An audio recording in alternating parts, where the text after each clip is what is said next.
Mm. Yabas. Hello mga langga! At ngayon po ay mag-picking guava tayo. Manguha tayo ng bayabas. Oh my God. Nakakamiss talaga dito sa bukid, di ba? Pag nasa bukid ka, ang daming makakain.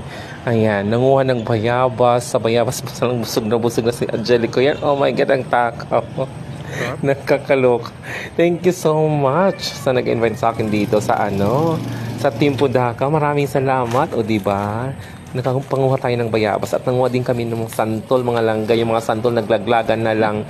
Pero dito talaga ako nag-focus sa bayabas. Ang daming bayabas, mga hinog na talaga. Super tamis. O di ba? Fresh na fresh. Walang halong chemical. Pati yung langgam kinain na. Oh my God. Tara, kain tayo. Unlimited bayabas.